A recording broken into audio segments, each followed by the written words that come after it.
This is the practice handout from section 4.2. In this section, you learn about probability and odds. The first question on the handout deals with finding the probability of an event occurring. Remember, your basic definition of probability is that the probability of an event occurring is equal to your number of successes over your number of outcomes. For this particular problem, the number of successes is 288. The total number of outcomes is 500.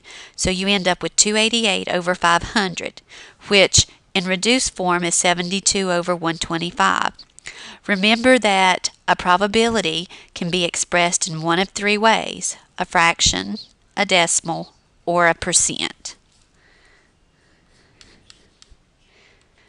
Moving on to the second question, the next question deals with the complement rule. Remember that the complement rule is 1 minus the probability of an event occurring. Another way to look at the problem is if you have 1,100 adults and 341 of them are females, if you subtract, you end up with 759, which are males. So then the probability of selecting a volunteer who is male would be successes over outcomes again, which your successes are 759, your outcomes 1,100. Always remember to reduce your fractions or express them in decimal form or percent form. This third question deals with listing the outcomes of an experiment. The experiment consists of 2 steps. First of all, you are to roll a die. So let's say that you roll a 1. Well, it also says in the second step that if the die is a 5 or a 6, you roll the die again. Otherwise, flip a coin. So if you roll a 1 to start with, your next step is to flip a coin, and if you flip a coin, the coin will either land heads up or tails up. Another possibility is if you roll the die to start with, you could roll a 2. Well, the second step again would be that you flip a coin, and if you flip the coin, it'll either land heads up or tails up. If you roll a 3, again you'll flip the coin, and if you flip the coin again, it'll either land heads up or tails up. Okay. This continues. If you roll a 4, again you have to flip a coin, so if you flip a coin, it'll land heads up or tails up. Now, once you get to rolling a 5, it says that if you roll the 5, the second step, you have to roll the die again. So if you roll the die again, you could get any number 1 through 6. The only other possibility is if you roll a 6 to start with, which again, according to the second step, is that you roll the die again and you can get any number 1 through 6. Now, if you list all the outcomes out, you end up with a 1H, a 1T, a 2H, 2T, 3H, 3T, 4H, 4T, 5-1, 5-2, 5-3, 5-4, 5-5, 5-6, 6-1, 6-2, 6-3, 6-4, 6-5, 6-6. So if we count all of those possible outcomes, we see that there are a total of 20. Now that we have all the outcomes, this will help us answer the probability that you get heads. Well, if we list out our successes, the only outcomes that include heads are 1H, 2H, 3H, 4H. We said earlier that there were 20 outcomes, so using our basic definition of probability, which is successes over outcomes, we end up with 4 over 20, which is 1/5. Okay. Again, the sample space will help us answer the next question: what is the probability that you roll a 4? Well, your successes are when you get 4H, 4T, 5-4, 6-4. So the probability that you roll a 4 is equal to your successes, which there are 4, divided by your total number of outcomes, which is 20, which again, 4 over 20 reduces to 1/5.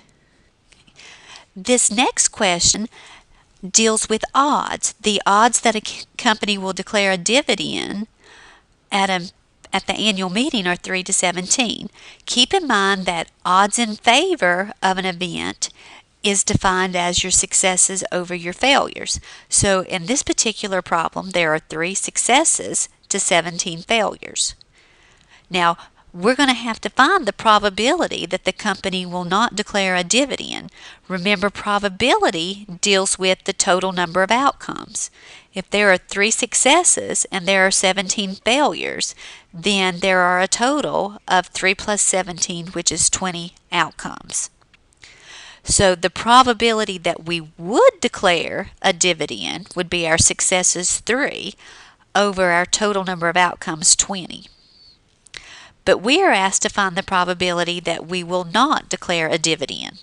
So here we would use the complement rule, which is 1 minus the probability that we declare a dividend, which would be 1 minus 3 over 20. You will have to find a common denominator here in order to subtract. 1 can be expressed as 20 over 20 minus our 3 over 20, which is 17 over 20. The next question deals with roulette.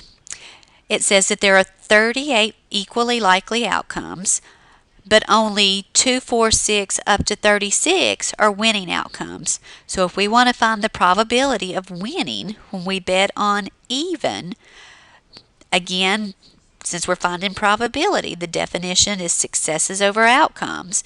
Well, if we count all the numbers from 2 to 36, if we're counting by increments of 2, there are 18 numbers there. So our success is 18 over the total number of outcomes, 38. And so 18 over 38 will reduce to 9 over 19, which could also be expressed as a decimal.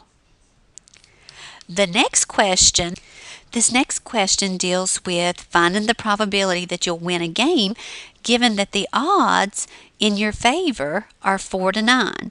So odds in favor are successes over failures. So 4 successes to 9 failures. So the probability that you will win a game, probability that you'll win, is defined as successes over outcomes. So there are 4 successes.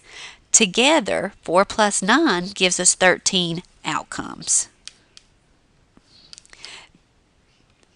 This last question deals with a chart where we have to answer questions pertaining to probability given the information in the chart.